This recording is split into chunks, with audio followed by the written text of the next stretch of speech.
Let me see what spring is like on Jupiter and Mars. We have Earth as our home planet, but here's a burning question. What are the inner and outer planets? There are 4 inner planets, and they're known as Mercury, Venus, Earth, and Mars. These 4 planets are terrestrial planets because they're made out of rock.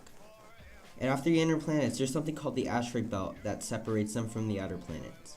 The outer planets have 4, or you can say 5. There's Jupiter, Saturn, Uranus, and Neptune. These 4 outer planets are known as gas planets because, well, they're made out of gas. But what happened to Pluto? We'll get to that later. Here's another question. What relations do the planets have with the Sun? Well, the inner planets, they orbit closer to the Sun and inside the asteroid belt. That means they have a higher temperature due to the heat of the Sun.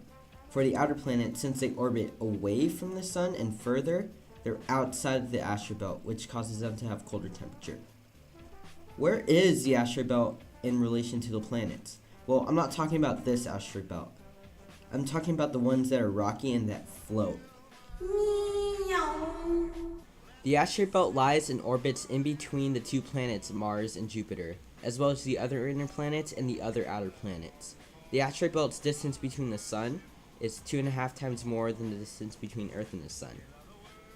So, what makes a planet a planet?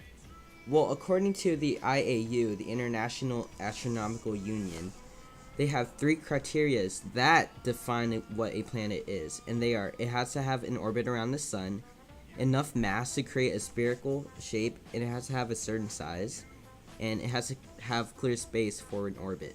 But why isn't Pluto considered a planet anymore? Well, it's because of its small size. Pluto's nearly half the size of Mercury, and since the IAU determines a planet because of its size, Pluto is smaller than Mercury, making Pluto not a planet anymore.